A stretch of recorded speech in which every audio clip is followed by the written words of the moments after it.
right, just checking audio. 1, 2, 1, 2.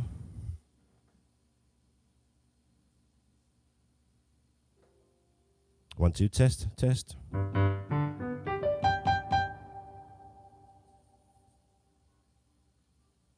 Yep, okay.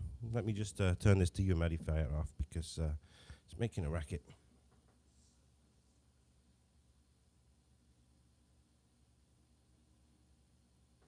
It's buzzing away, hang on. I should have done this before.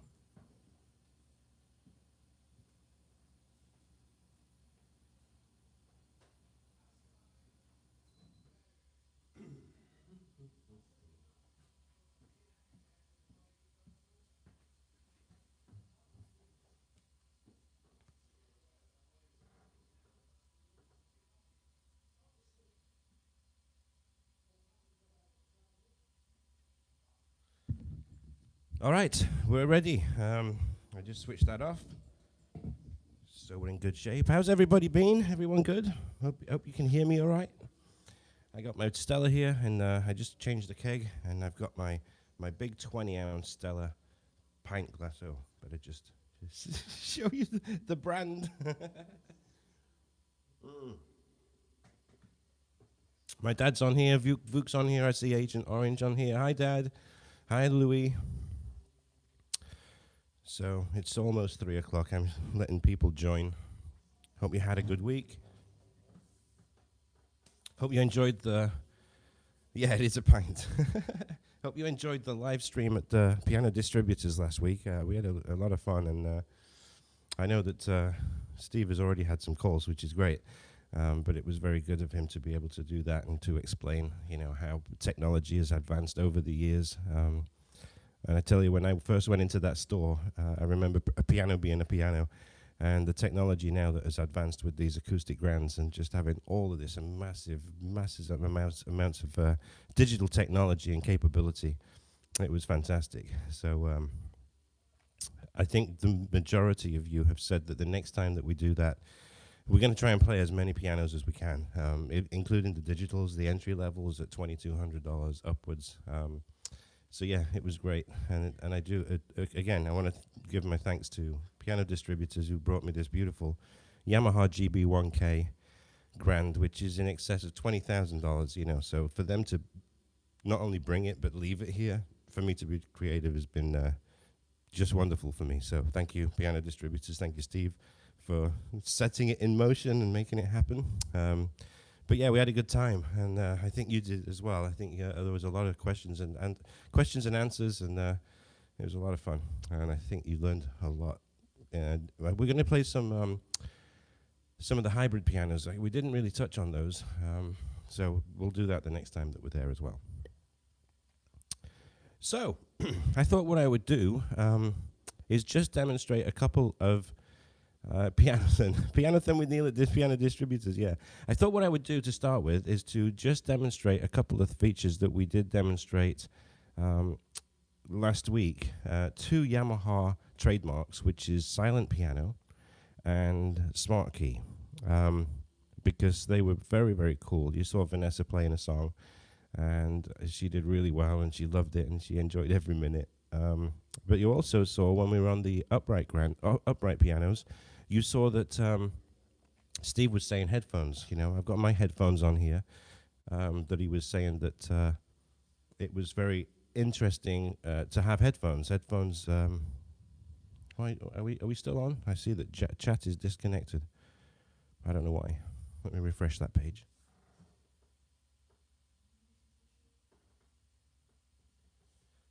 Just says chat is disconnected, and I don't know why. So yeah, Steve was saying that headphones are very important, especially when it comes to acoustics. And the reason being is that you can actually, play an acoustic instrument, but you can use headphones. And I think that's really cool. One of the reasons that I was wanting this particular piano is that, if Vanessa's upstairs, my wife, of course, she's sleeping. When I try and play an acoustic grand, it's going to wake everybody up, right? So, and this is more for me than it is for everyone else, because she tells me, it doesn't matter, I don't mind it. I just get on with my life. But to me, playing the same song over and over and over again as you're trying to learn it and you guys that are learning songs, you'll know what I mean by that. It's not always a fun experience for somebody else, right? And yes, I do prefer to play acoustic grand, but for other people that are spending their lives with you, it's not such a good thing. So what I thought I would do is play you. So right now I've got a little, I don't have headphones in, but I've got an adapter in there, which has now switched off the action to the piano. So it's not hitting the strings anymore. There's a plate. Remember that plate that we showed you the video of? So when I play this piano now, it's the digital piano inside the acoustic grand. This is a Yamaha GB1K. So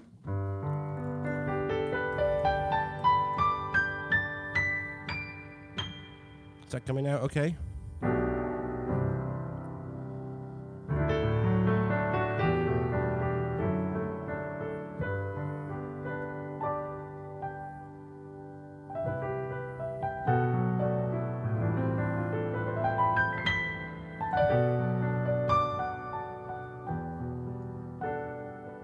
So I can now play the piano, play an acoustic grand. It's got the same weight and everything as what it normally does, but it's a digital piano. Hi, Mum.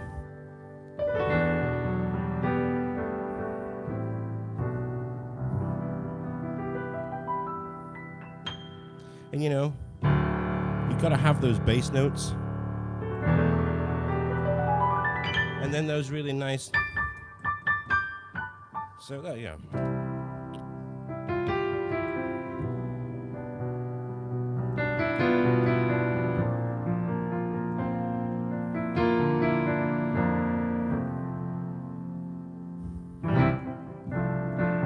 All digital this on an acoustic grand.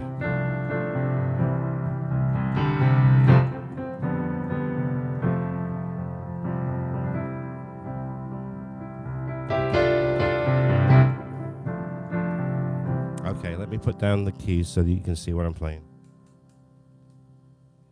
Is that better? Hey, Anny.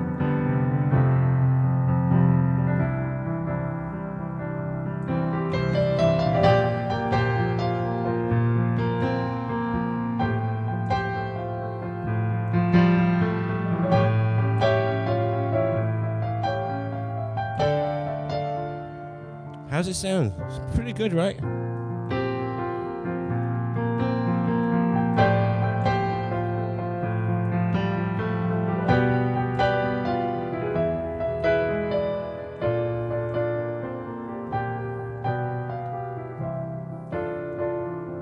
All right, watch this. That was my little plug that I had plugged in.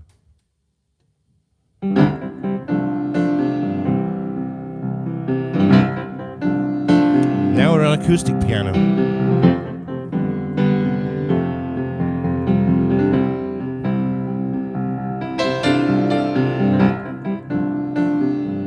Is that the difference?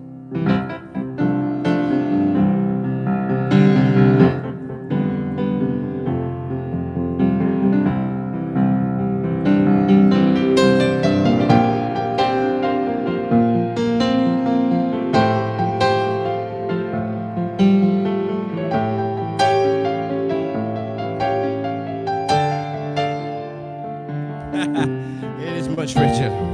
You've got that right, Louis.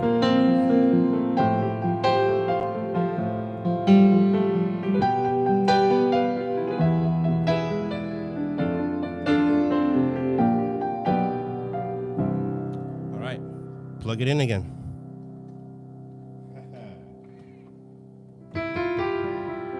Now you tell a difference.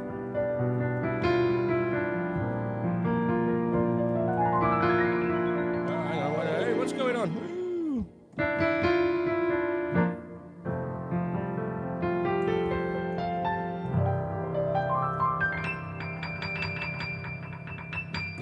It's still really, really good because I've got headphones on now. I can play the piano. It's an acoustic grand. But that sound is digital and it's not being heard by anybody else, just me. So as I'm learning songs, it's really, really cool.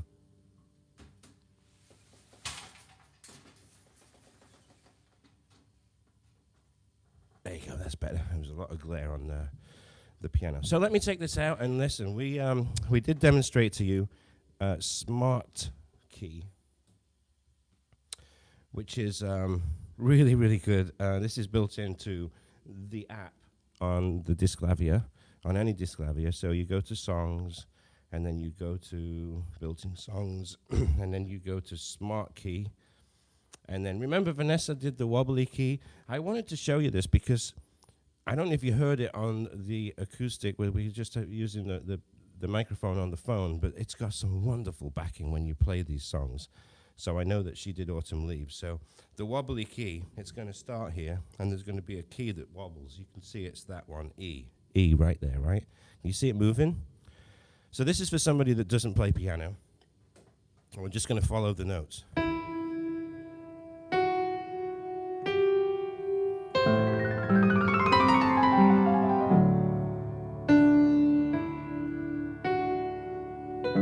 It's moving. The key's moving.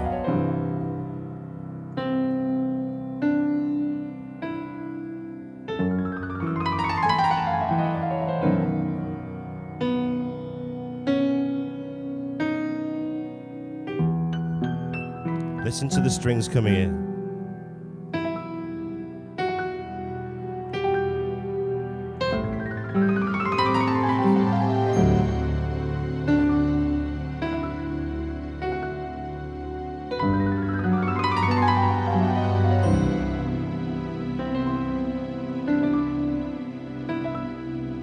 And let's play a wrong note, right?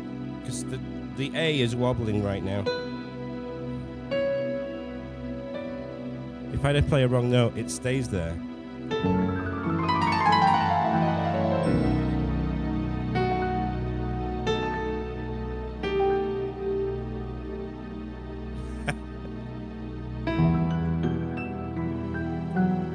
And it does the wind. Watch this. Watch all the notes. So cool. I thought this would be good because now you're getting it really direct from the piano into the mixing desk, and totally different, right? Okay, what we got here? We got a wobbly note. There we go. C.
So freaking cool. And you know, I did look on the Yamaha store, and there are so many different SmartKey songs that you can buy to add into your library. It's really cool. So again, you know, if you don't play piano and you do have the funds to be able to buy one of these things, it's so entertaining and engaging. You know, you just want to keep playing. And Vanessa said it was just so cool. So I wanted to show you that because you've got direct input. Again, I think Lee just joined us. So let me plug this little. Where did I put it? Where did I put it?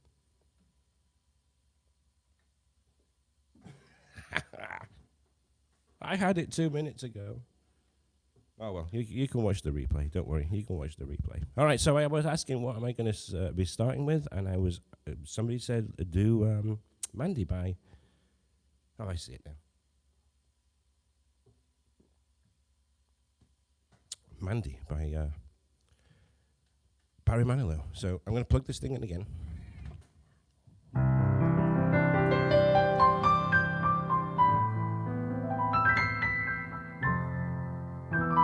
All digital piano now, even on acoustic grand.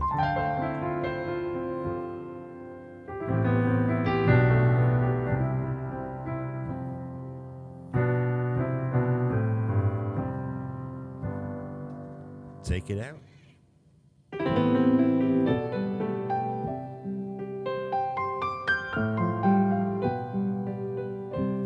So yeah, I do agree that the acoustic piano, without a doubt, has a much richer tone.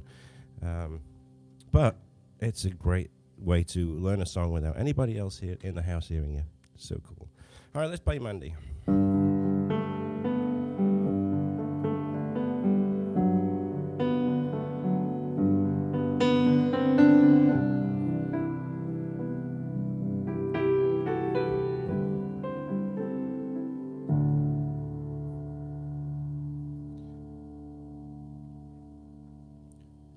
I remember all my life raining down as cold as ice. See, I am going to learn it. I am going to learn it, but I can't sing it.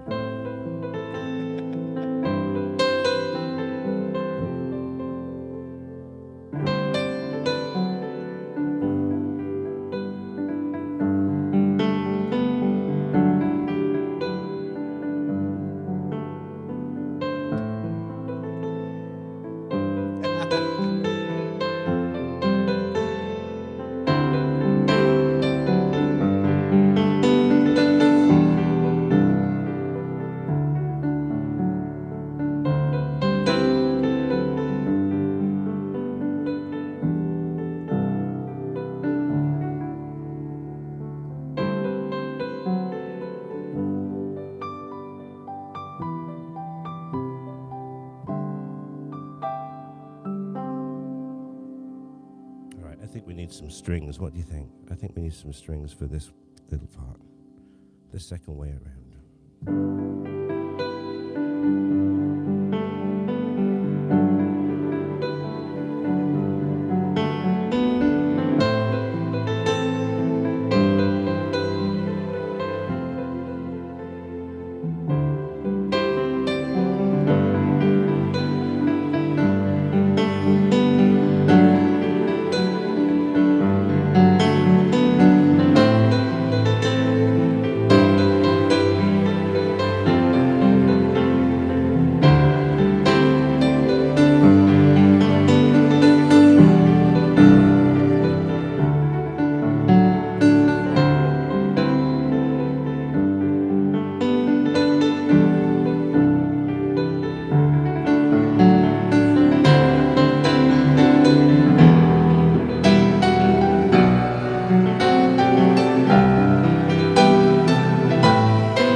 Matteo, thank you for that tip.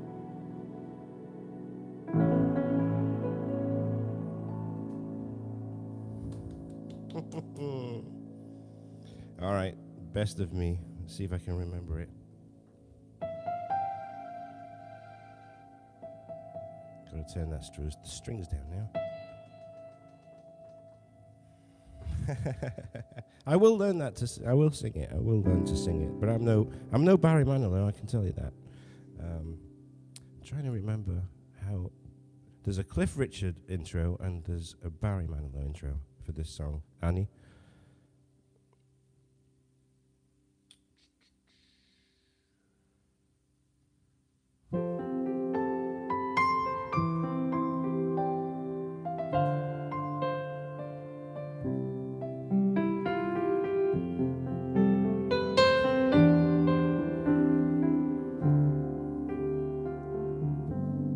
And both of them are your favorites, Anny.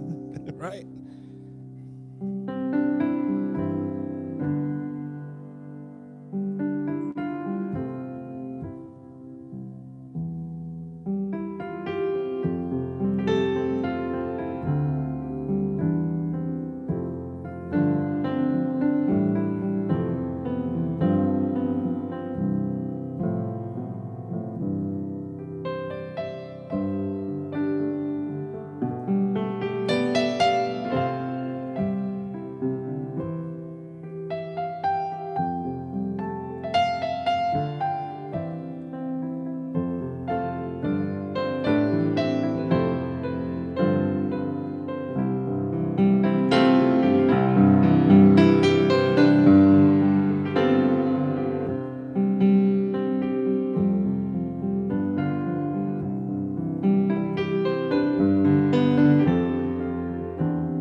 Oh, some great songs out there. Lovely, lovely, lovely. It's funny, you know.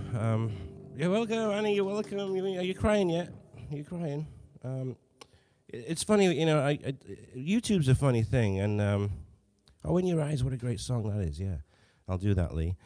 It's funny, you know, because when you're doing a YouTube video, there's something about when you hit a record button, and it's amazing how these artists do it. I would be terrible in a studio. Something about playing live that is so much different than playing a video for a YouTube upload. And you probably see that that's a different way of me playing it, because I feel the emotion. I know that I'm watching the comments. You guys are giving me kudos. I don't know. It's different. So I'm just telling you that it's a different way of playing it. And I look back at some of my videos and some of my sheets, and I'm like, oh, man, I think I could have done a better job than that. But, you know, I've done it. It's down. And I wonder if artists think that. Think, you know, critique themselves when they play it back. Yeah, Tim, it has. It's got that feeling. I just love it, you know. You guys are just, you know, giving me all the kudos and everything, you know. So it helps build, you know. Let's do an electric piano with this song, because it was a very big 80s hit. George Benson.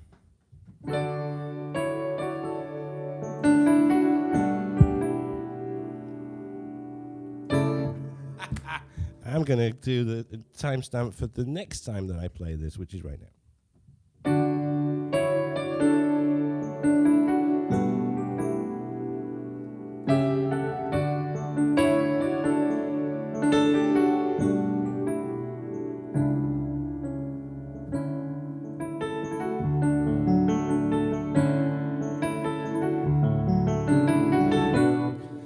I'm going to do it the third time. I think I'm in the wrong key. I think it starts in C and it goes into D and then it comes back to C. So I don't know why I started in D, but it's been a while. Bear with me. This is live, folks. This is live. Let's do it again.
You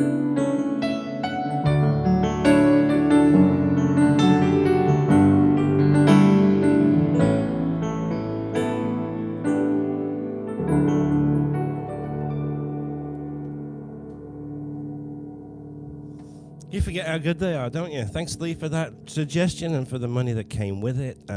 Guys, I've got 166 sheets on music notes right now. 166. It's amazing when I think about how much money I've given to my sheet music transcriptions, the company who transcribe my sheet music. It makes me feel kind of nauseous, but you know, I'm investing in my future and I'm investing in you guys buying the sheets. It's amazing, 166, and I think there's 4 more that are ready to be uploaded to music notes. So thank you so much. I had the best December. Christmas music was crazy, and it's amazing. I go onto music notes now because I have such a large library. I think I have a large library, 166. It's a lot, right? I go on there and I put in some of my best sellers because I know Amazing Grace is right at the top. I don't know what it is about the way that I play Amazing Grace, but it was unbelievable. It's at the top. Careless Whisper, I'm above George Michael. Number 1 download of the song. It's at 918,000 views on YouTube, that song right now, and it was done 2 years ago. It's almost 1 million, and I'm going to be making a big shout and a song and dance about it when it reaches 1 million views, because for 1 million views on one song is pretty neat. There's a tutorial when you put Careless Whisper Piano. There's a tutorial that's just above me. I think he's on 953,000. So Careless Whisper, 918,000 right now, and I will be very proud when I have one song that hits 1 million views. And it's a huge, huge milestone for somebody who's uploading to YouTube. It's massive. 1 million views for. I'm going on about it, right? But I'm so proud. But guys, thank you so much for buying these sheets. It's I'm gonna keep uploading and uploading. I got some real estate deals closing. I got a really big one on Tuesday, and if that happens, I'm sure it's gonna happen. You know, you'll probably see, I don't know, another 20 or 30 coming in pretty soon. Like I said, I'm investing in what's going on here with this channel, and how people are really enjoying what I do. White Christmas as well was just crazy. I think I sold like 180 sheets of White Christmas in December alone.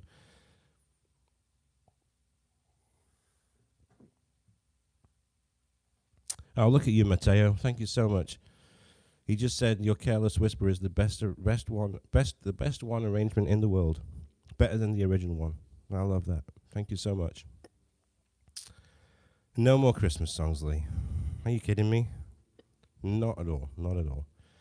So you know how it works. Shout out a request. You know, if you put some money in there, of course, it's going to be seen straight away. I'm going to do a song that you've never heard me sing, because I think that was, who was it? Was it Vuka or Louis that said that?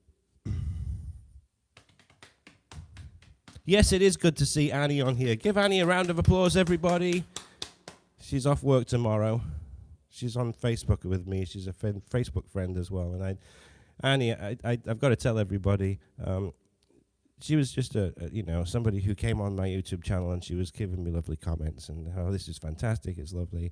And then she made this little little hint. This is my birthday on this date, and this is the song that I really like. And I played it for her, and she went crazy. Stay by Barry Manilow, right? And Annie, I wish I could play it right now, but I probably can't remember it because it goes all over the place. But yeah, she's on here, so I'm glad to see you on, Annie. Let's give this song a go. I've got the sheets here, the lyrics here, because it's been a long time since I've sung it, and that's another thing as well. I was telling a few of you a couple of weeks ago about piano bar entertainers. You don't have to be a great piano player to play in a piano bar. You don't have to be a great singer either. So, but it's funny, people seem to like my voice. I'm not too. I know I'm a piano player more than I'm a vocalist, but when you're playing in a piano bar, it's all about this. It's all about this. If you can get people to drink and spend money, it's going to be, you're going to have a job. But it helps if you sound okay as well.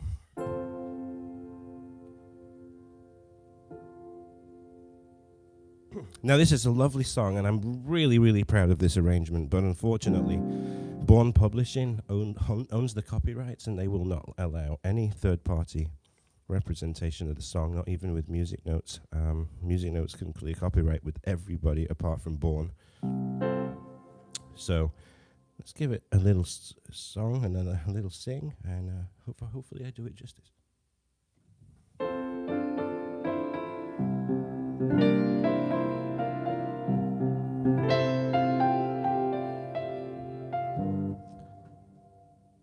Start again.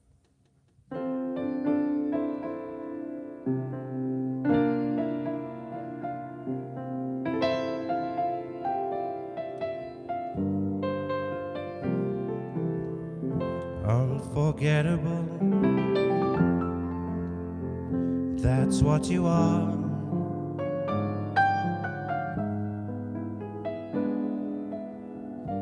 Unforgettable, though near or far. Like a song of love that clings to me, and how the thought of you does things to me. And never before has someone been more unforgettable in every way.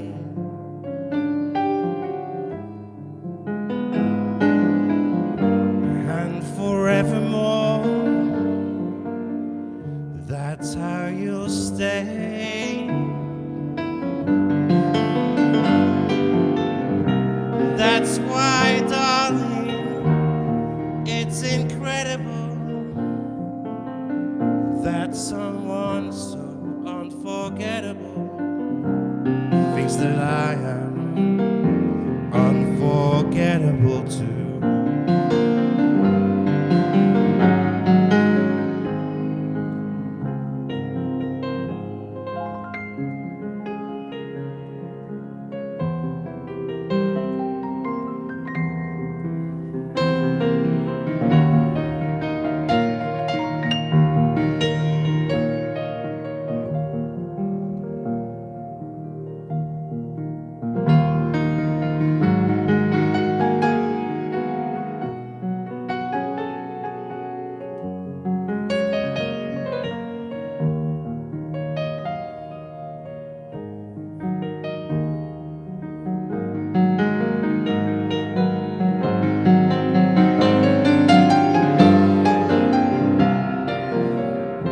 Unforgettable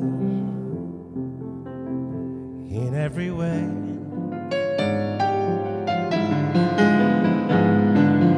And forevermore,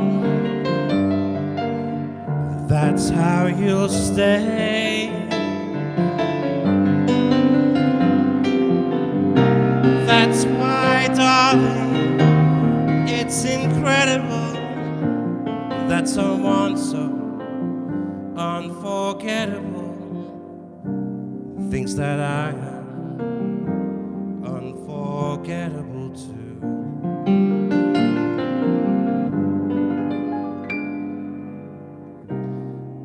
That someone thinks I'm forgettable too.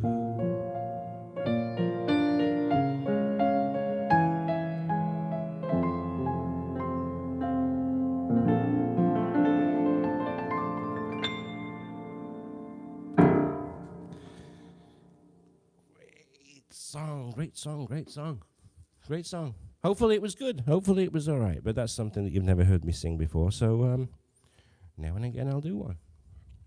But I got to do Mandy as well. All right, Vanessa asked for this.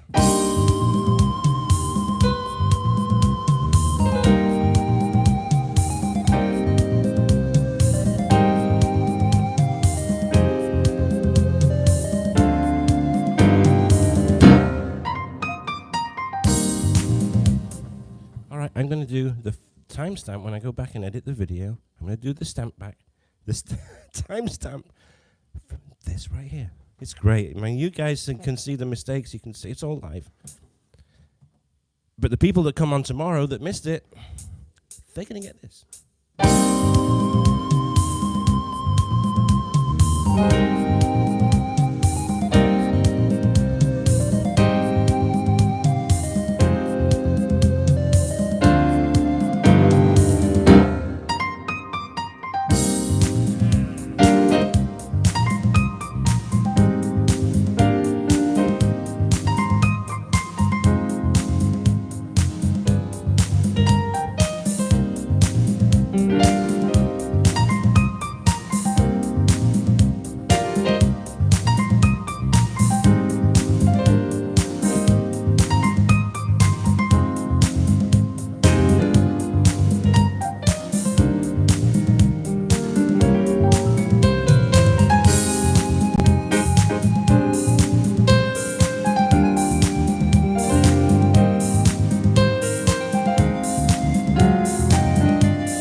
There we go. I know, isn't it great? What a great song. Chris Sharp was fantastic with all that stuff. Back in the 80s, he was on Stop at the Pops and stuff. Joy to watch, joy to watch. Okay, what am I doing now? I'm trying to keep up with the comments, and I see Karen came in, and I was doing it. Oops, I made a mistake. So, yeah, welcome, Karen. Nice to see you. What do you want me to do? Come on.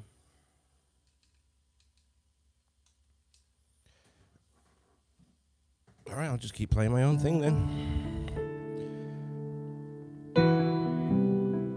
Oh, Lady in My Life. Okay, what a great song that is. Let me do that with the keyboard as well, because the backing track on this is super. Come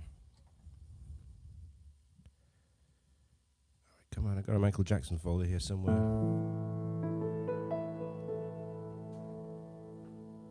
Yeah, it is, that little keyboard. It's really old. You can buy these for about $300 now. And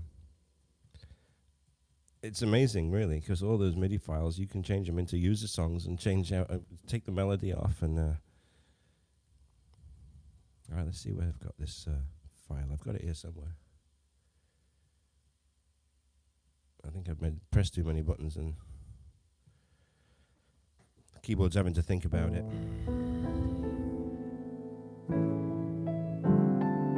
I'll just start playing it on acoustic, and then when this thing finally catches up with me. Come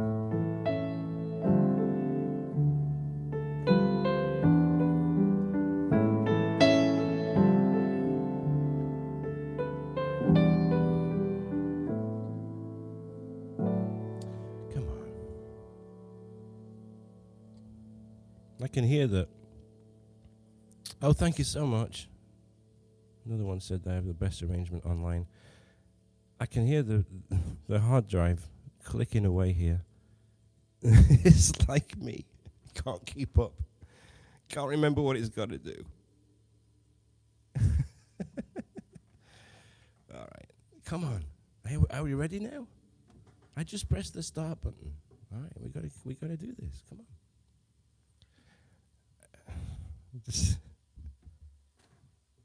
All right, it's supposed to be playing. Just thinking about it. I'm waiting for the thing to start counting me in. The joys of being live, right? Come on. All right, I'm switching the keyboard off.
that song. We didn't need the keyboard after all, just do it on acoustic piano.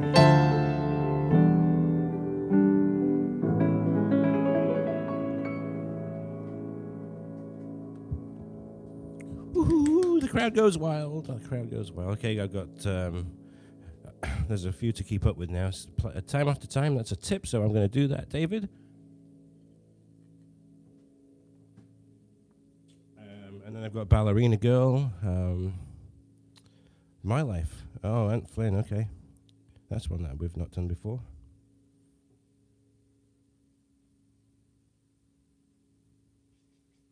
Still got that sustain going there on the piano. I don't know if you can hear it through what you're watching, but...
Remember that little keyboard thing there, that little solo.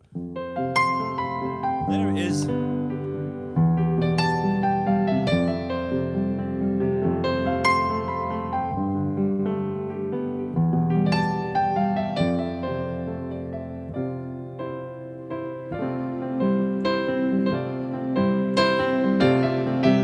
Welcome, David.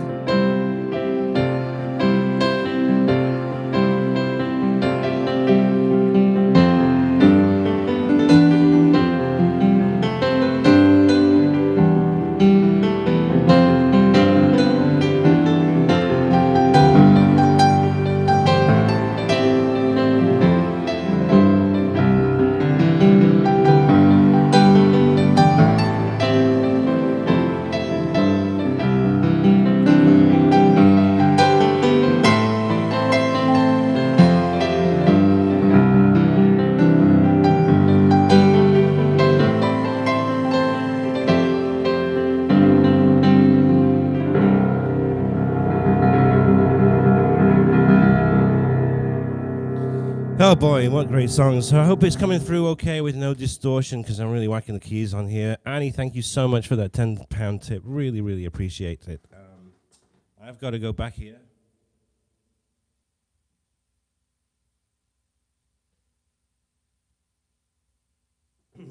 All right, I got to try and keep up with the requests now, because they're coming in fast and furious. Let me see what I have here. Again, this is a song that you've never heard me sing. And if I can find the lyrics, because it's been a long time, I'll sing it. All right. I'll give it a go. Give it a go, because I got money. I got money. I got money. This is a great Billy Joel song.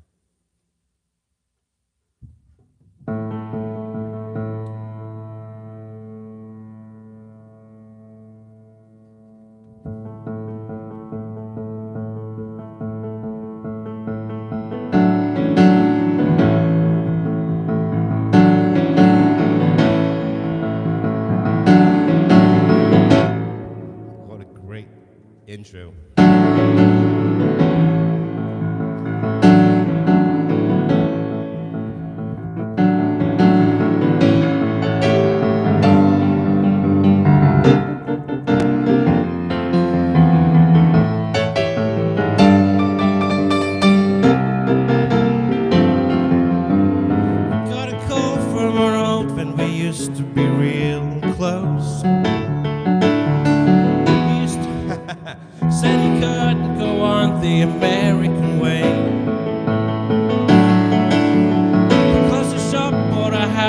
Take it to the highway.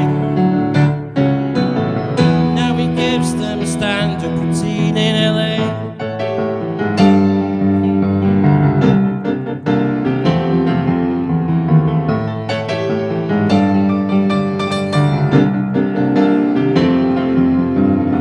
I don't need you to worry for me, 'cause I'm alright. I don't want you to tell me it's time to come home. Go ahead with your own life. See, I'm getting the words mixed up. Go ahead with your own life and leave me alone. I never said you had to make me a second chance. I never said I was a victim of circumstance. Here we go. I still belong. Don't get me wrong. You can speak your mind, but not in my time. They will tell you you can't sleep alone in a strange place. Then they'll tell you you can't sleep with somebody else. I'm sooner or later you sleep in your own space. It's okay, you'll wake up with yourself.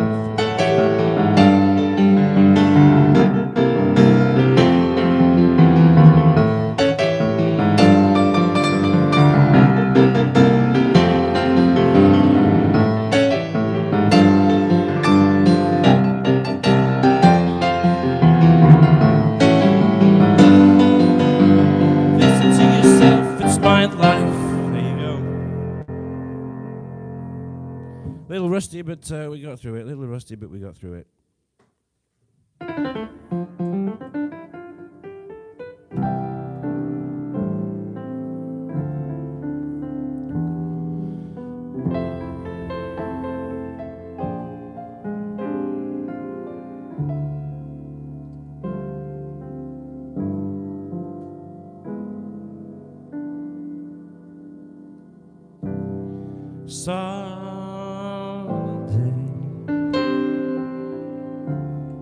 When I'm awfully low and the world is cold, once you feel the glow, just try to arrange it just the way you look tonight.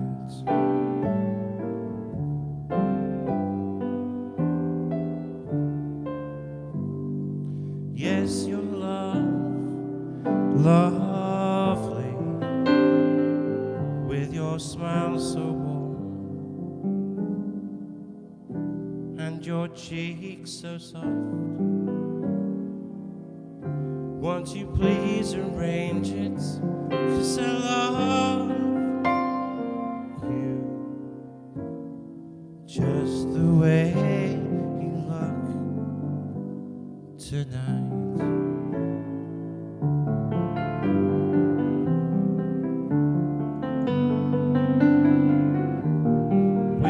Laugh, your tenderness grows, you're tearing my fear apart. With each laugh, girl, that wrinkles your nose, it touches my foolish heart.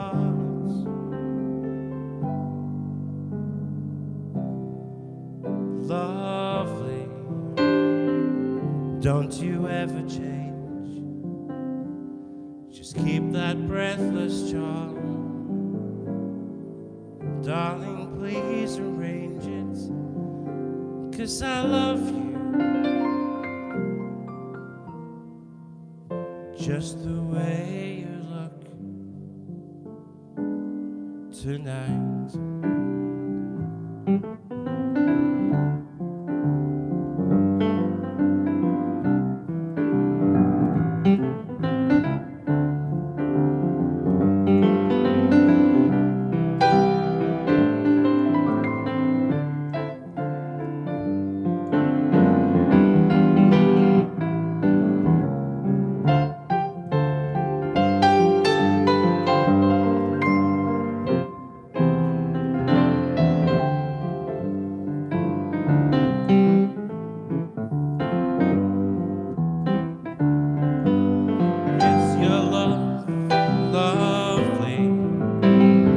Smile so warm and your cheeks so soft. There is nothing for me but to love you just the way you look tonight.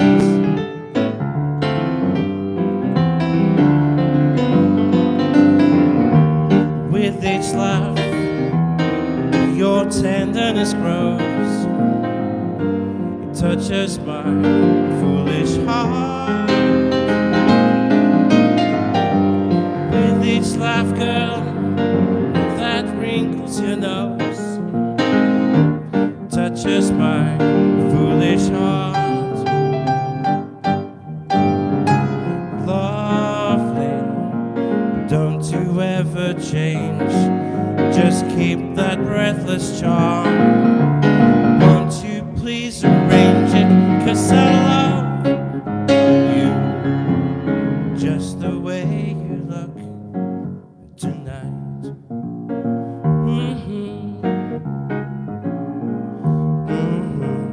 Just the way you look tonight. All right, I saw it pop up on there, so I had to do it. So what did I just get? I got something for... Yeah. Stephen Tynan, thank you. New York State of Mind.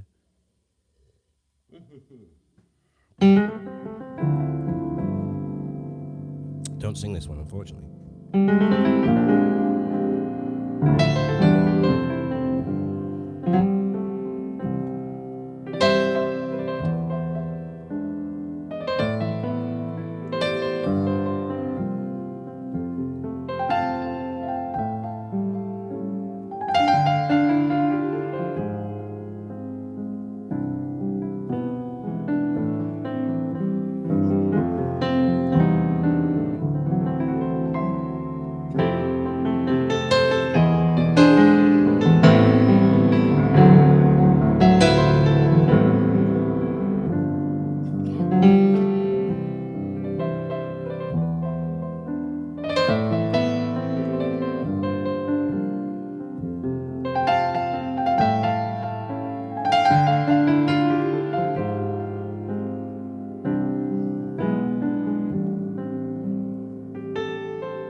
That was a nice little comment, that, Mum.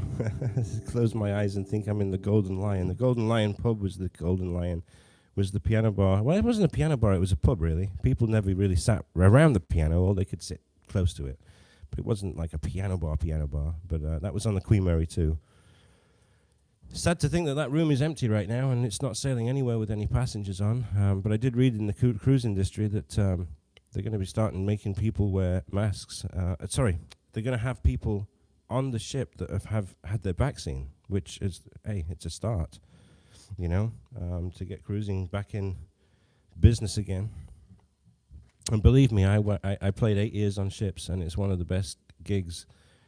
It was a big room, yeah, Louis. It was amazing. When I first went onto the ship, and we had my musical director, who's my immediate boss, and he was taking us around the ship. There were 2 piano players, me, and there was another guy called Paul Madden. Paul was a lot more extrovert than I am. But he showed us the room that we were playing, and this is the Golden Lion pub, and this is where Neil and Paul will be playing every night. And it was daunting because it was huge. It was a really big room, probably 150 seats in there. They had a bar, and then they had the dart room as well, the dart boards. It was big, and it was not really an intimate piano bar that I was used to playing in, and it was an upright piano.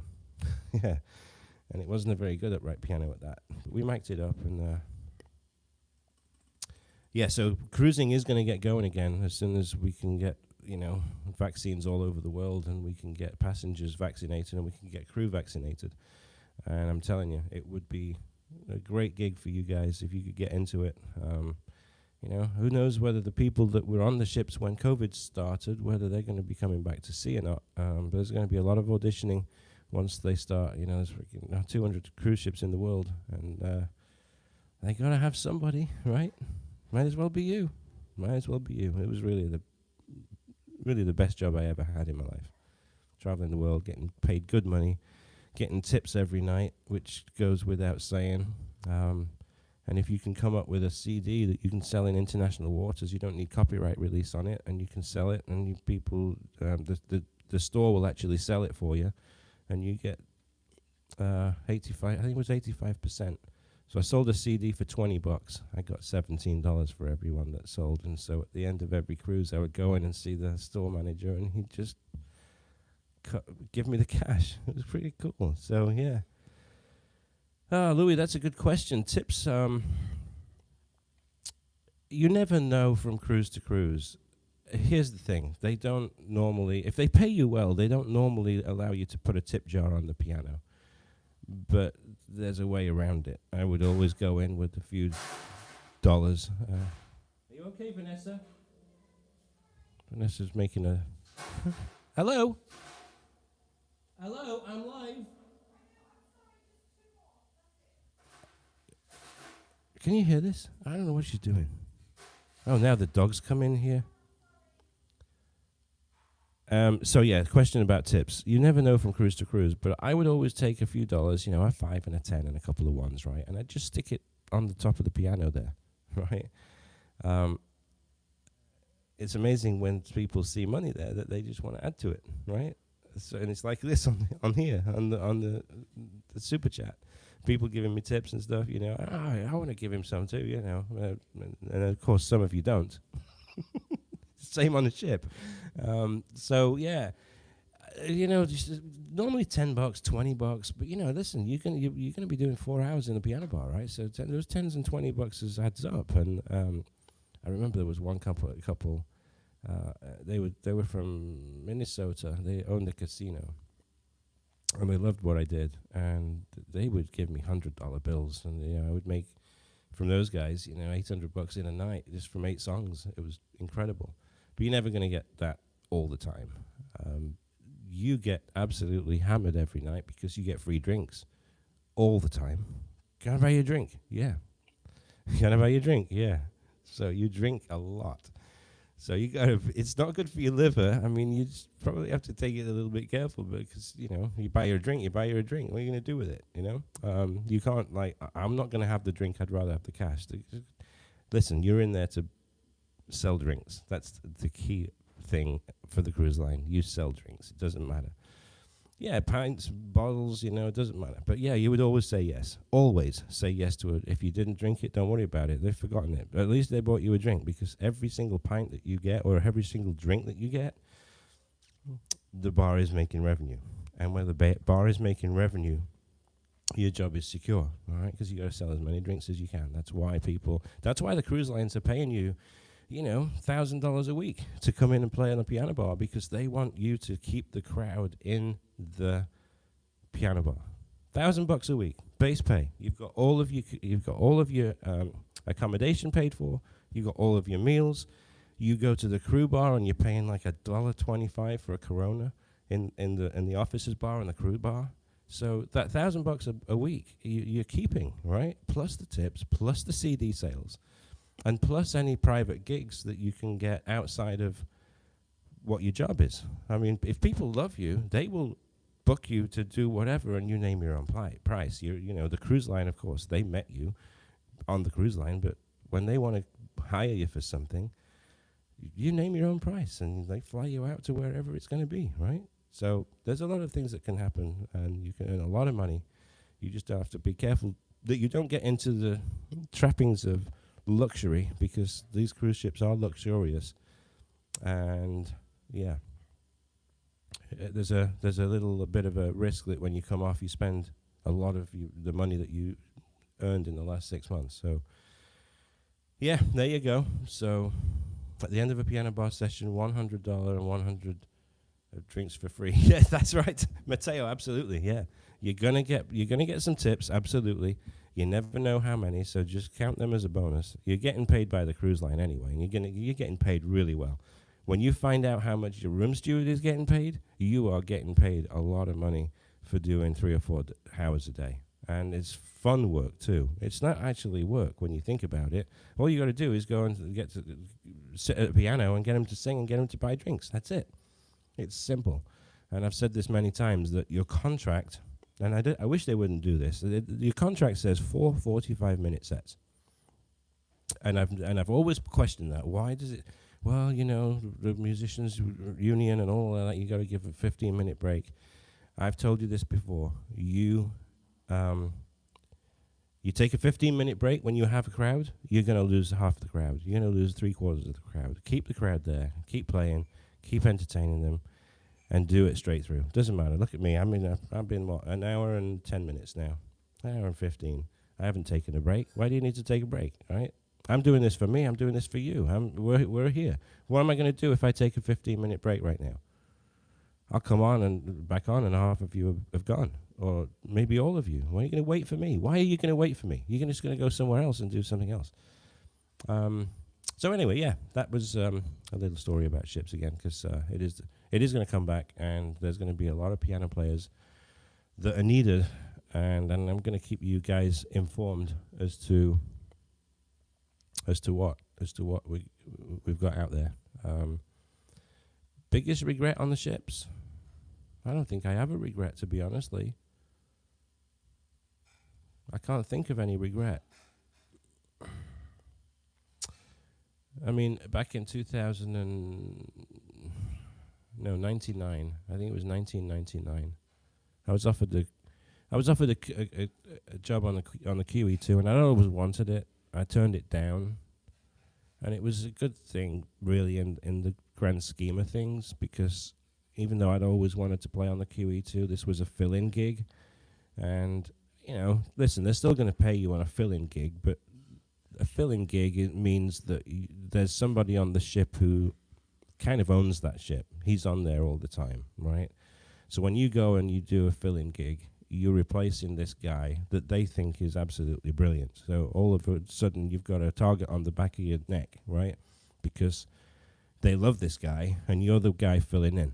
Oh, okay, he'll do. He's only got to do like 2 weeks, 3 weeks, and then we've got our main guy back, right? So that's not a good situation. So that was what I turned down, and it ended up that when I was in 2005, only 6 years later, right, I was chosen to go on QE2 because the cruise director was a friend of mine from Coronia, which was also a Cunard ship, and he requested me to come off of Queen Mary 2 and go on QE2. So that's a lot different, right? You're now not the man with the target on his neck. You're now the man that they want in that job. And it's a totally different feeling completely. So, yeah, that was a regret at the time, Lee. But in hindsight, it turned out that it was the best thing that could have happened, that I said no. And I ended up being on there because I was chosen. I'm a lot better. Any more questions? I'm almost out of beer.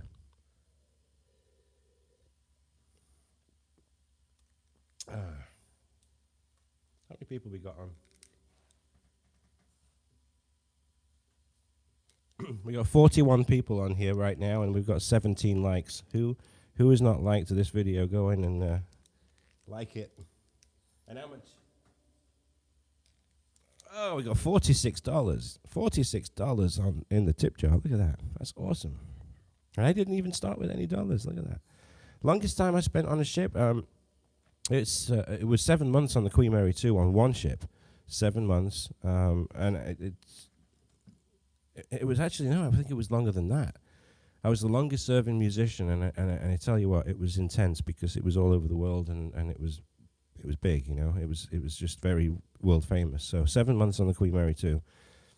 We started in January. I came off early August, so it was almost 8 months. And then I did 2 contracts back to back with Holland America in 2000. I took out the Zaandam.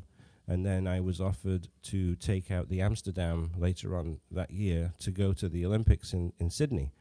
And I was enjoying Zaandam so much that I said, no, can you find someone else? They did, but they weren't very happy that I turned it down, which would have been good because Bill Clinton stayed on the ship in Sydney. That would have been neat. But you know, I was just having fun in the Caribbean. It was Saturday to Saturday, 7-day cruises, just fantastic, you know. When it came to September time, they didn't give me a choice. They just said, you're disembarking on Monday and you're going to go to Boston, fly up to Boston. So I got off in Fort Lauderdale, went to Boston, and I took out the Amsterdam, which was another brand new ship, and that was the flagship of Holland America that year. And I did 3 more months on there. So I was 9 months total.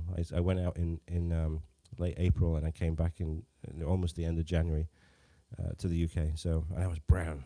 Really brown. I mean, we just followed the sun around. Let me have a look. What more questions? Hang on.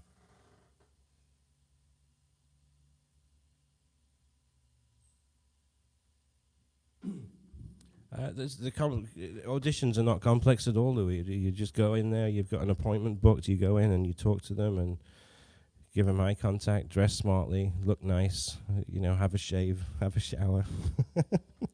Go in there and, hey, I'm Neil, and I'm looking forward to meeting you. I'm going to play you a few songs, and then do 3 or 4 of your best performances, you know, the ones that you can play well, the ones that you can sing well, give them eye contact. They just want to know that you have a personality. It's nothing to do with, listen, you can be the best piano player in the world, the best singer in the world, but if you're doing this all the time, and you're looking down at the notes, you're not looking up and giving eye contact, you don't know how to smile, just give him a smile, you know? All right, I'm here. This is me, I'm Neil. Nice to meet you. Welcome to my piano bar. Do all of that stuff, you know? Just be confident. They want to see confidence. They want to see that you can hold a crowd. So there, that's it. It's as simple as that. Some piano that you must know 450 songs? Nah. There's no way. I mean, yeah, you know, listen, you don't have to sing every single song, right? But you can fake a lot of songs that you don't know. So, yeah, 450 songs. Listen, you're going to go in this piano bar and you're going to do some of them every single night, the same songs. Although they want to see a repertoire, you know, listen, when you start thinking about the songs that you can fake, you're going to know a lot of songs, you know? So write it down and just give them this, you know? But then you have the must-haves, you know. No, you don't have to. Well, you can provide a list, but I wouldn't do it at the audition in case they ask you to play one, like me, right? But then just fake it. Just fake it. You don't have to be the best piano player. How long does it take to remember songs? I've always had a good memory, so it's been easy for me to remember songs. I remember songs as long as I know the structure of the song in my head, and that's how I learn songs. Is I listen to it and listen to it and listen to it and listen to it, so that it's in my head as to how it goes. And if I can remember how it goes in my head, I can usually find the keys to play the song. So, yeah, it's exactly fake it till you make it. Yeah, you're just getting past an audition. Once you're on the ship, as long as you're selling drinks, they don't care. They don't care about your set list and how big your repertoire is. So yeah, I mean, learning a song. Listen, the more you play it after you've learnt it, the better it'll become, and the more you can play it fluently. It's like anything else. If you don't do it regularly, you forget it. And so, you know what? I don't know. I think I've got 600 songs on YouTube, 600 and something videos on YouTube, and I've got to be honest, I struggle. I struggle now with songs that I've not put up there that I know that I can play. So now it's a case of thinking about things that I haven't played for a while and need to relearn. And yeah, I don't have 1,000 songs in my head. I have 500 or 600. So there you go. And some of those I would struggle with. And again, fake it till you make it. It doesn't matter. If you can play something that sounds like the song, you're going to get away with it. Doesn't matter. All right. Hope that helps. Oh, I've worked with some great musicians, absolutely. And, you know, not just the musicians. I mean, very rarely do musicians come into the piano bar and sing and play. But, I mean, musicians that I would see entertaining in the Grand Theatre, you know, that came or they flew on and they did a show. And then, you know, they're around the ship during the cruise and they hang out with you.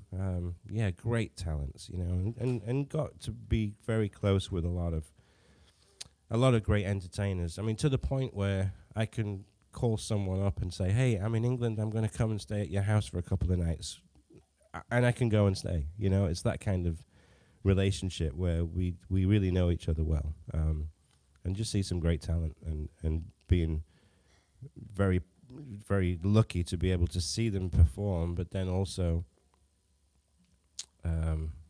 hang out with them in a social scale too. Des O'Connor was one of them. He was on playing. Shirley Bassey was on the Queen Mary too. John Martin, really good friend of mine, fantastic comedian from Liverpool. He wrote for Ken Dodd, of all people. Just a brilliant comedian. Really never made TV as we know it, but he was just such a great guy. Jeff Stevenson, another friend of mine, comedian. He was in Only Fools and Horses in a couple of episodes. He was the comedian at Rodney's Stag Night. We'd meet each other all the time. In fact, yesterday he was walking around London and showing us photographs, you know, of like, oh, there's nobody here. And just great, you know, that to see a lot of these guys, you know, good musicians and good entertainers, but great people too, you know, that you really do bond and get a good relationship with. Tips for someone that has played for a year: just keep playing. You know, I mean, everybody has to start at some point. Just keep going. The more you play, the better you'll get. Oh, Lee, brilliant! Look at that. Lee and was it Vanessa and Nathan? Vanessa and Nathan, thank you for watching with me tonight. Nathan and Vanessa, awesome. I'm glad you could join me. Yeah, Des was a fantastic entertainer. He really was. Just made everything look so easy. But just cool to hang out with too. Just a great guy. Jim Bowen, I remember Jim Bowen remember him from Bullseye? He was on the ship a lot. Dougie Brown, great guy from Doncaster. He was on the Comedians in the 1970s. It's funny, I grew up as a kid watching the Comedians, and just Dougie Brown's such a great guy. And it's funny because when I came to Florida, Vanessa and I opened a British pub, and he was coming over and to Florida to join a ship. And I'm like, Dougie, can you come and do a night at the pub?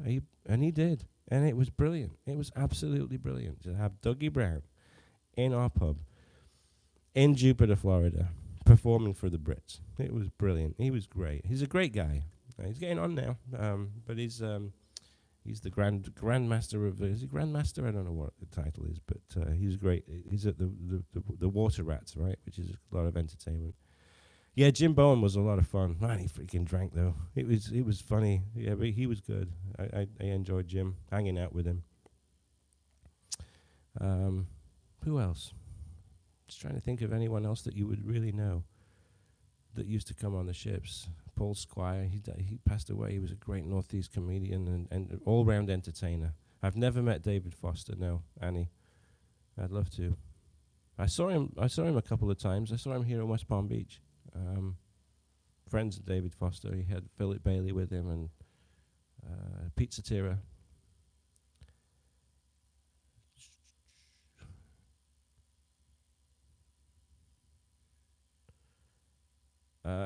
Did I have a quiet cabin? Well, it depends on what ship you were on. The good thing about the modern ships is that they are all relatively new, and they are kind of quiet. Although you are in the lower levels of the ship, on the newer ships, you know, there used to be where all of the entertainment decks in the restaurants were all at the top, or very near the top, and now they're kind of not. They're, you know, deck 1, deck 2, and then you've got all these others. But then below deck 1, you've got C deck, and then you got B deck, then you got A deck. So it depends on where you are on the ship, if you're at the front or if you're at the back, or if you're in the middle of the ship. I was always in the middle of the ship on Holland America line, so the cabin was really, really quiet. There's nothing above me or around me. When I was on the Coronia, oh my goodness, the Coronia was only 24,000 tons and 600 passengers, and I was on C deck next to the gymnasium, and it was really noisy. I could hear the engines the whole time. Sleeping, even when we weren't moving, even when we were in port, it was a constant drone in my room, and you'd get used to it, you know, and you'd sleep through it, but there was never any real silence. Yeah, I do have some old photos from the ships. I should do a little video maybe and throw some up. Yeah, I do. I got quite a few. And then Saga Rose, I did a world cruise on the Saga Rose, which was the old Saga Fjord Cunard ship. I was right at the very front of the ship. And when you looked at the ship, the length of it, mine was the first porthole, and it was pretty low down, but it was above the waterline. Right at the bow. The problem with that is you're riding the waves all the time. So if you're on the Bay of Biscay, you know, and the ship's going up, 50 feet and then coming back down again, you're doing that all the time. Oh man, it was like it would go up and you'd almost leave the bed and then you'd come back down again and it would just crash down onto the waves. Crazy, but that was Saga Rose. Yeah, it was pretty. You got to get used to that motion. The motion of the ocean, right? You got to get used to that. I remember my first day on a ship. We were going out of Piraeus, and we were cruising the Mediterranean over to Brazil, South America, and I'd never been on a ship before. And I remember playing the piano, and we're moving, and we're still in the port, and I'm running to the toilet, and I'm throwing up. Yeah, I did get seasick. It was awful. That's a good question, Moat Master. It's not a question, but you bring up a good point. Most cruise ships do have the pianos bolted to the floor in some fashion, because you never know how it's going to go. Crazy weather, right? But I have been on ships where the piano was not bolted down, and it was on one of the older ships, so where the entertainment areas are towards the top of the ship, and of course the motion of the ocean, right? If it's further up at the top, the further it's going to travel, right? Especially when you're in a list situation. I was in a list situation in Mar del Plata, Argentina, on a Greek ship called the Odysseus, and we were going in, and I'm on B deck. I'm really, really low down, right? And I've got flight cases for my speakers, my JBLs, right? And they're up on a shelf, and it's listing so bad, and I'm almost at the bottom of the ship. The cases ended up on me, and I'm in bed, right? So I'm like, what on earth is it like upstairs? I went upstairs. The piano was smashed to smithereens. It was a grand, and it was just, the legs were off, everything. It was terrible. And you know what? They never had it bolted down. They knew what they were going into, and they still, full steam ahead. The casino was trashed. The spa was trashed. Everything all over the place. And it ended up that day that the piano was so badly damaged that they had to throw it off the ship. It was ridiculous. Yeah.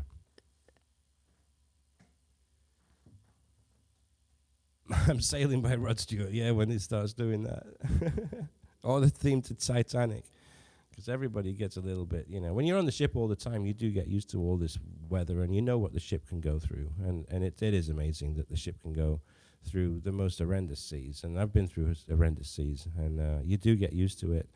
And it's funny because most passengers that don't travel a lot, they're seasick as hell, and the nurses are running around and they're giving them jabs and everything, and you just, it's a quiet day, it's a quiet night, you still got to go and eat, right? So you go and eat and you go to sleep. The motion of the ocean. Yeah, there's not a lot to do on a sea day. And especially when it's rough, because a lot of the passengers are sick. But you get used to it, don't worry, you do. You get your sea legs. And it was funny because when I came off a ship and I was actually on vacation and I slept in my bed at home, I couldn't sleep. It was almost like there was noise, even though there wasn't any noise, if you know what I mean. It was so silent that it was... I couldn't sleep. I just couldn't get used to the silence because there's always noise on a ship somewhere. Yeah. Yeah, that too, Mum. I had to learn to walk when I came off the ship because I was like, the motion of the ocean. I keep saying it, but you're constantly moving, and when you're on land, and it's a couple of days, you got to get it out of your system. It's weird, but I'm telling you, it's the best job ever. So I hope that when cruising starts back, that you guys are gonna, hopefully start auditioning. I'd love to see some of you guys end up on a ship. Yeah, ocean does rock you to sleep. Absolutely. I don't know how many people have cruised. You sleep like a baby on a cruise ship, even when you live there.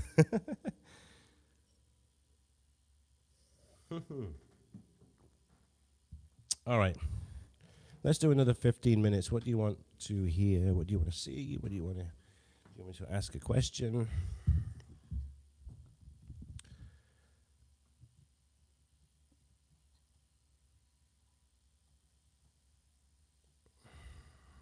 All right.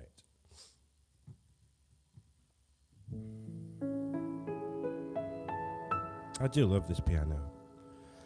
Waltzing Matilda.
So I just saw your comment, Lou. Yeah, you'd love to do it because you love to travel, and that's the great thing about working on cruise ships is because you're not paying for the travel. You're oh yeah, thanks indeed. Yeah, you're not paying to travel. You're on a ship, and it's unbelievable because the ship takes on certain characteristics. When you're in Southampton and it's freezing cold, you walk onto the ship and it's nice and warm, right? You walk on from, near 0 Celsius, and you walk onto the ship and it's now nice and warm, Then you get to the Barbados, and then now you go into the beach and you come and you walk up that same gangway, and now it's cool. It's got the air conditioning blowing. It's so they take on a life of their own and they feel different, wherever you are in the world. it's just a great way to travel and see everywhere. I mean, there are places in South America that I've been to that I would never have gotten there had it not been for a cruise ship. Places I've been to Iceland and the Norwegian fjords and the Baltic and all around the Mediterranean and Australia and the Asia, the Middle East, you name it. It's Alaska. It's just a great way. Can you imagine doing that? Not only the cost, but time off work. Listen, I'm getting paid. This is my work. It's unbelievable. And it's real true. When you go onto, nowadays you'd go onto the internet and you'd look at the itineraries and everything. Back in my day, I'd go into the travel agent and pick up the brochure and I'd see, oh man, look where they're going. Boom, boom, boom, boom, boom. And then here's the thing, right? When you go to these places multiple times, and I mean multiple times, you're in Barcelona every other week, you're in Venice every other week, you're in St. Thomas, you're in St. Martin, you're in Barbados, you're in St. Lucia, you're in all of these places, right? That you're there over and over and over again. Now you find your favorite hangout, or you do something that you didn't do the last time you were here, right? So Alaska, right? Juneau, Alaska, we would go to the bar, or we would go on a train journey, or we would go on a helicopter ride, and we would go sledding with the dogs, right? Or we would take the pilot's choice, and he would take us and land us on a glacier of his choice. It was just brilliant. You could do whatever you wanted, different things every time. Or you just go to the Chinese restaurant and drink a few beers, have Chinese, go back to sleep, right? So many things to do, really. It's a lot of cool stuff being on a ship.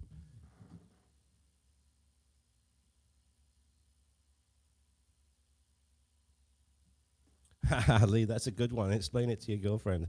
It's funny, there are some folks that work on cruise ships that do have a relationship at home.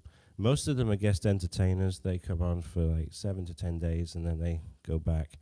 But some of them come on to 7 to 10 days and then they get off and then they wait for a next ship to come in. They get on that one, so they're away for 30 days or so. It's tough. It's not. It's really not. It's a single man's job. Hey, Monica Roberts. Hello. It's a single guy's job. It's difficult to keep a relationship when you're away for 6 months at a time, and most of the contracts are 6 months minimum, and it's not for everybody. But if you're single, I think it makes it a lot easier to get used to that life where you're going to go onto a ship and you come up the gangway for the very first time and you go to the purser's desk and you sign on. Hey, this is Neil. I'm Neil. I'm the piano bar entertainer. Okay, where's your passport? There's your passport. Okay, here's your crew card. Blah, blah, blah. This is your room. And there's somebody there to guide you to your room. And then you, like that. That's your room steward. Hey, I'm whatever your name is, and I'm going to be looking after you. That's your place. That's your home for 6 months, and you don't know anybody. The first ship that you do, you don't know a soul, nobody. So then you're going to go find out who you report to. So usually there's something in your stateroom or in your package that you get from the crew purser's office that explains, you've got a daily program in there, and God forbid that you're working tonight, right?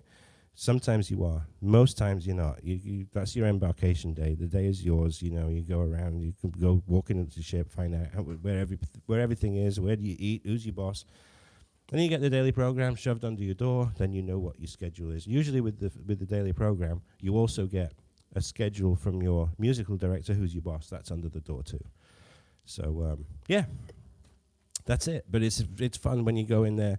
And a little bit daunting too, because you don't know how strict the ship is. You don't know the officers. You don't know the policies of where you can go and where you can't go, and you don't know a soul. But it's funny. You go up there, and you do your first gig, and you meet the bartenders. Usually, the hotel manager will swing his head by and say, "Hey, nice to meet you," and introduce himself. And then once you've finished, you go down to there's a crew bar and there's an officers bar. And normally entertainers go into the officers bar, but you go in there and then you start meeting people. All right, you meet all the dancers from the ship, from the cast. You meet all the other musicians, the shop staff, the casino staff are probably still working, unless we're in port. And then they can't work, so they're all down in the officers' bar too. All the officers are ship, and then you start getting to know people, right? That's your first day, and from then on, you're going to probably eat with these guys as well at the same time. And then a couple of days after that, remember, you've just set off on a cruise ship, and the next couple of days, you're going to be in a port, and it's like you're going to go off and see the sights, Copenhagen or wherever you are, you just go off and see the sights, and yep, fun times. So you never know, Vuk, I might write a book. I've been thinking about it because I know that you guys like these stories, and it's a really great way to travel and see the world and get paid. And I'm telling you, man, compared to a lot of people that work on cruise ships, it's good money. It's really good money. Yeah. So anyway, let's do a song, because I've gone on and on and on and on and on. But I hope you enjoyed it. I know that you enjoy the little stories.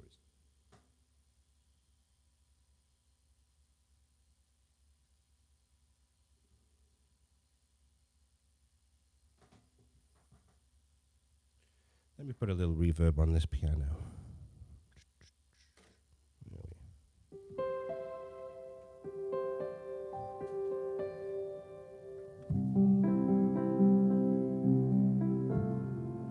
It's funny, Louis. No, you don't get nervous because you know what you do, right? The first time that you're ever on a ship, I think you do get a little bit nervous, but then you just get into the groove of it, and you just find out how enjoyable it is, and you just love what you do.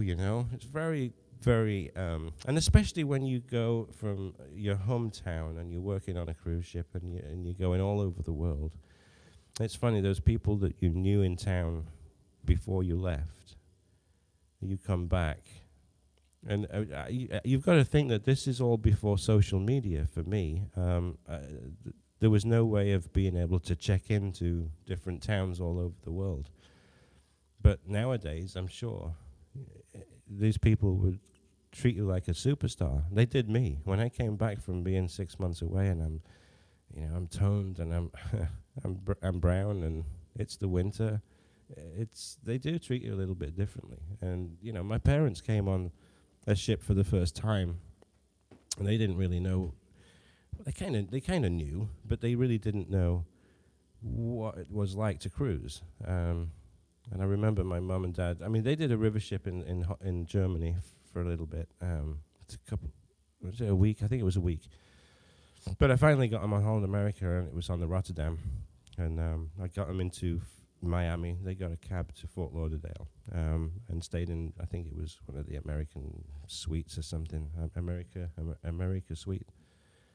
And I came in the next morning, went on and met them there, and it was funny as we were coming up it's not like a gangway. You go in through a terminal and then you go over like a bridge to get onto this cruise ship. And I said to them, welcome to my world. This is my world now.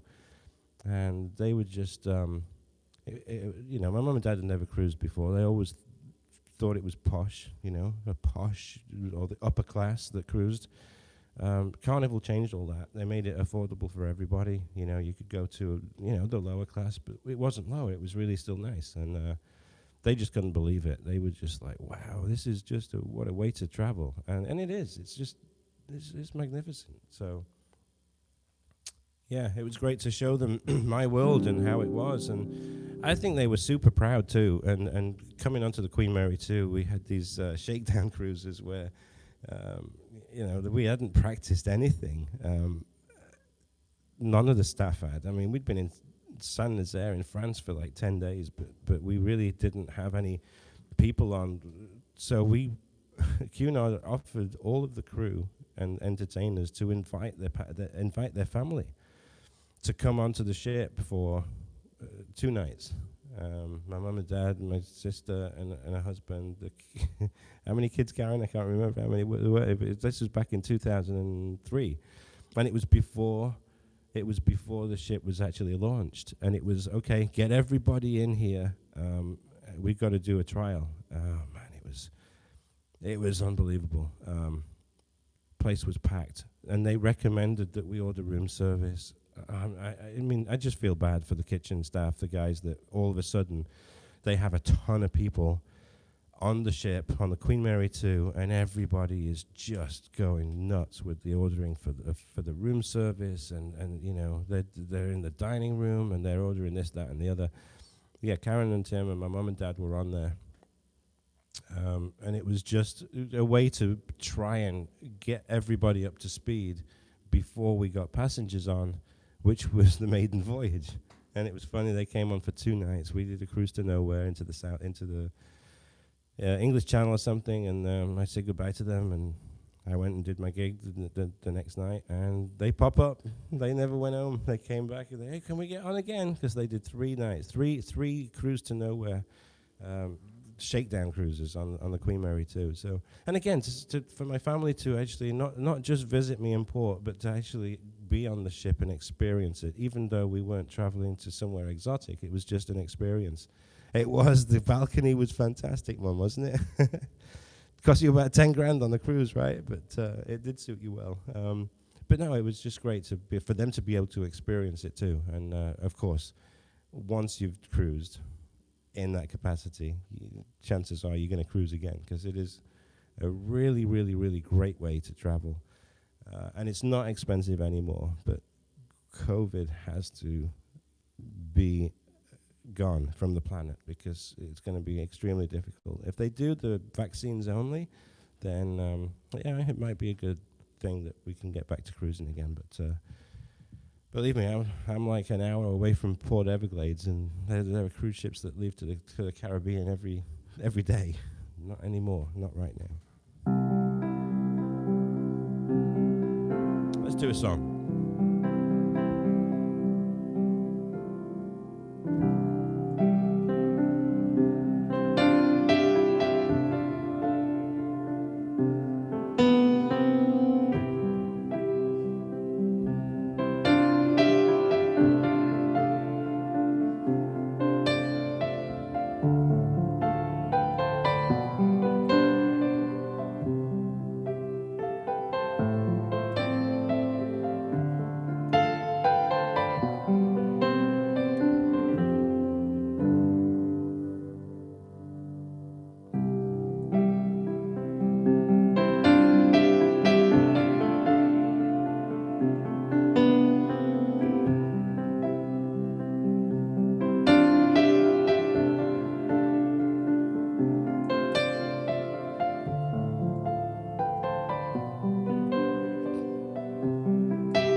Little bit of David Foster there. So I don't know if he's still on, but I did get somebody to ask for Fire and Rain. So rather than me play it, well, I can play a little bit, but I want to show you the Disklavier before we go, just so that you can see how it works with the built-in song.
Okay, so that's me playing the piano. That's me playing the song.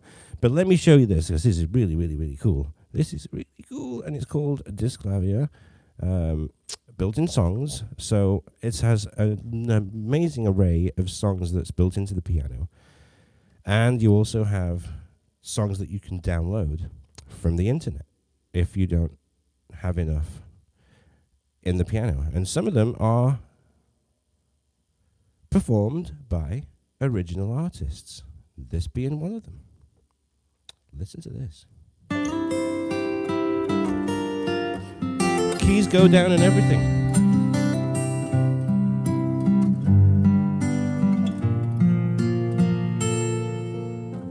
Just yesterday morning, they let me know you were gone.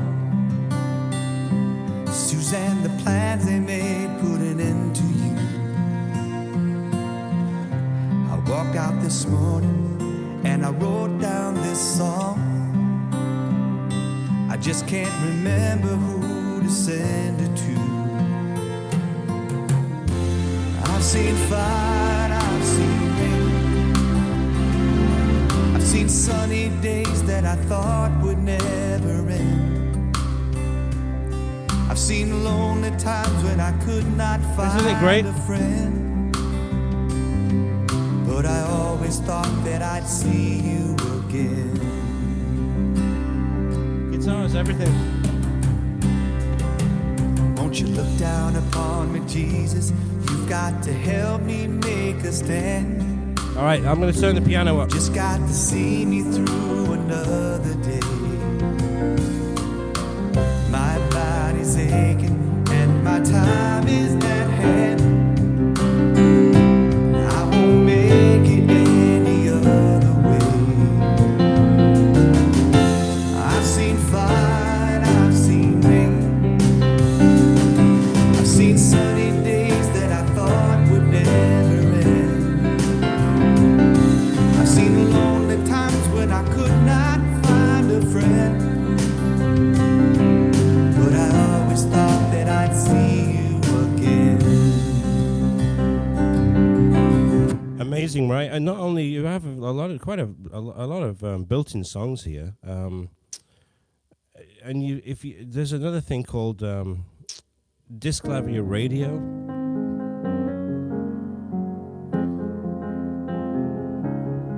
So this is just piano, I believe.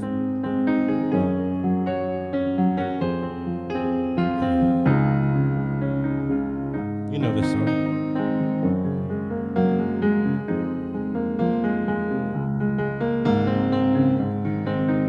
Firework, Katy Perry.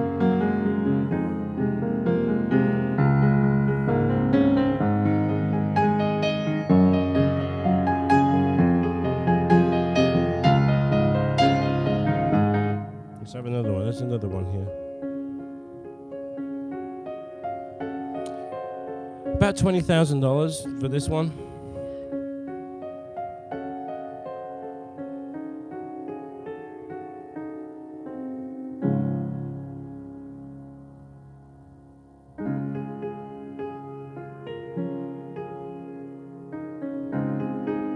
So nice, isn't it nice?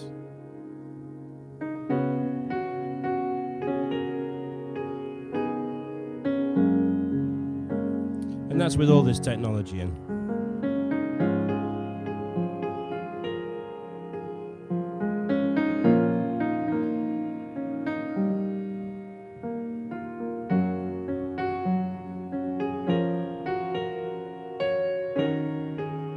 You know this song, right?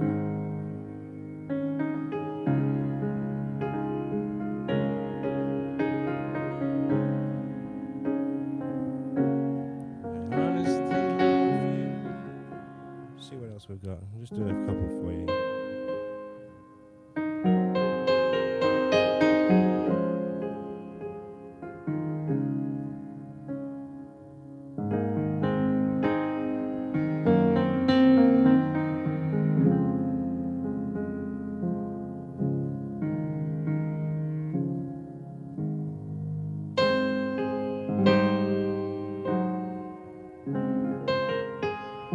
So many, and these are all built in.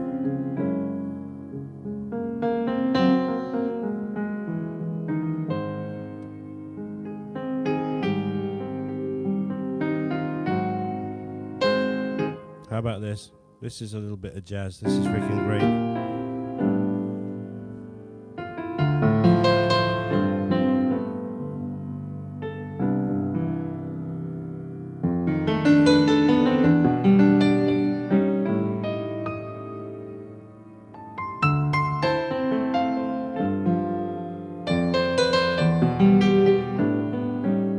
Beautiful, right?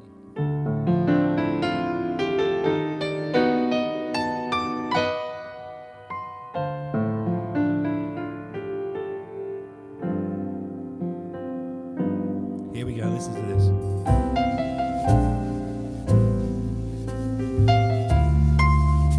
What a sound.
Oh my goodness, if you could hear what I'm hearing through these headphones, what a freaking sound. It's beautiful, you know. So yeah, that's just a few of the things that the piano can do. And I'm telling you, when you do the Disklavier radio, it's just song after song after song after song, and it's all original artists. It's all Bublé, and it's Sinatra, and it's Celine Dion, and it's Josh Groban, and it's just the piano plays all the piano parts. It's amazing. It really is. And so I just wanted to show you a little bit of that. So I'm going to finish with this one. I want to hear you all singing, even though you're not here, but I can hear you all singing. Let's do it again.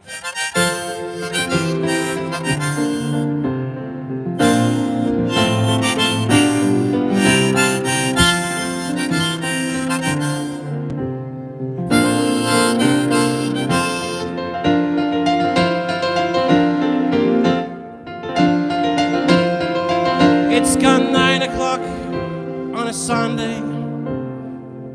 I gotta turn this strings down somehow.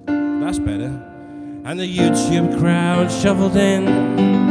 There's an old man sitting next to me, making love to his tonic and gin.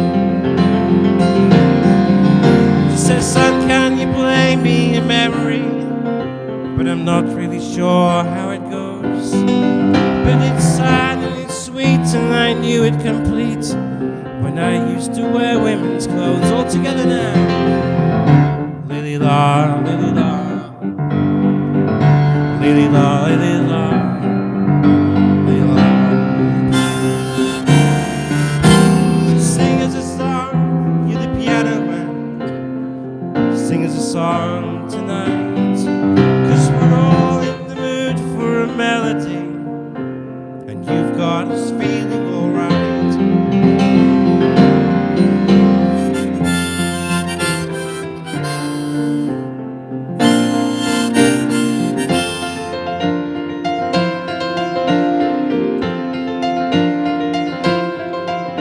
Now John at the bar, he's a friend of mine, and he says tonight your drinks are free, but he's quick with a joke or to light up your smoke. But there's some place he'd rather be. He says, Neil, I believe this is killing me. Has a smile run away from his face. But I think that I could be a movie star if I could get out of this place altogether. Lily la, lily la, lily la, lily la, lily la. Sing us a song,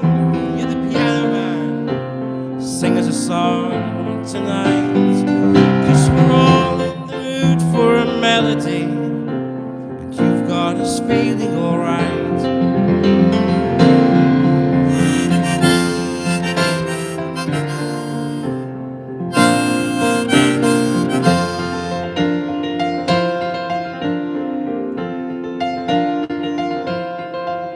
Now Paul, he's a real estate novelist. He never had time for a wife.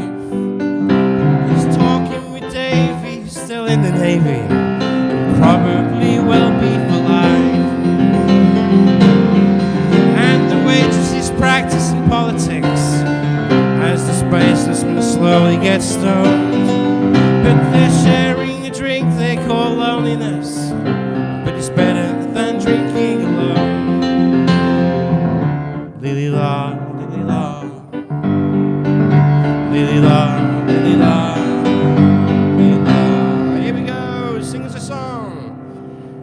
Song, you're the piano man. Sing us a song tonight.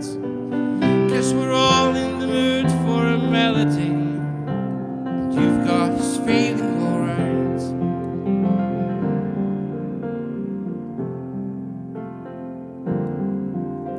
It's a pretty good crowd for a Sunday. The manager gives me a smile, 'cause he knows it's me you've been coming to see, to forget about COVID for a while. And the piano, it sounds like a carnival, and the microphone smells like a beer. And they stare at the screen, they put money on Super Chat, and say, man, what are you doing here? All together now.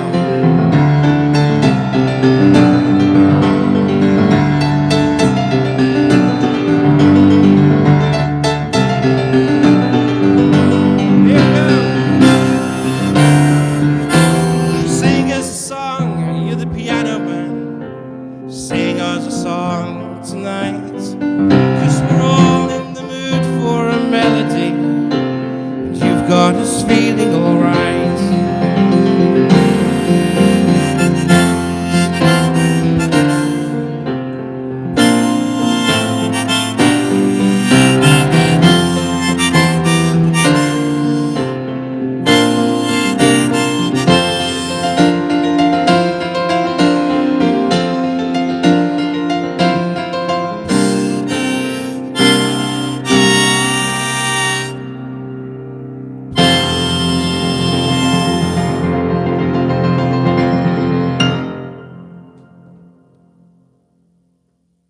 And the crowd goes crazy, crazy, crazy, crazy. Look at all that. Look at all the applause. It's funny. It's kind of delayed because it's coming now. The applause are coming now. Look at that. Look at that. It's like when you're in a piano bar in a live setting. It's instantaneous. All right, folks. Thank you for joining me. Hope you've had a great Sunday afternoon. We've gone just a little bit over 2 hours, so time for me to go and have another beer. I think I need to go have a pee first. Because I just drank a pint. And, yeah, look at all this. Thank you so much, everybody. Lovely to see you, Mom. Lovely to see you, Dad. Moat Master's on here. Luke's on here. Bluey's on here. Vuk's on here. It's fantastic to see you guys joining me. Ron Domansky, thank you so much, sir. Great. It's like almost like I'm shaking everybody's hands as they're leaving, as I'm leaving. And thank you so much, Vuk. Awesome. And it's great. And I'm glad that we don't have too many on here, so that you can keep up, or I can keep up with the comments. Thank you again for everybody that tipped me some money. I do appreciate it. I come on here, and listen, I'm growing my channel, and it's been so hard with real estate. I've been so busy that trying to find time to religiously put up new content is getting tough because it's busier here in Florida, and I have to pay the bills on a monthly basis here at my house. So this gives me a time where I can just say, listen, I'm going to be out of action on Sundays between kind of 2 and 6. That's where I sell real estate, and it's been working so far. It's been working well. So I'll just keep doing it, and I'm glad that you guys are here. I'm glad that you're enjoying it and that you're appreciating it. And so even if nothing else gets uploaded during the week, you know that I'm going to be here on the Sundays. Matteo, thank you so much. And your song, I promise, is going to come this week. All right? I've been doing it. And That's Matteo's.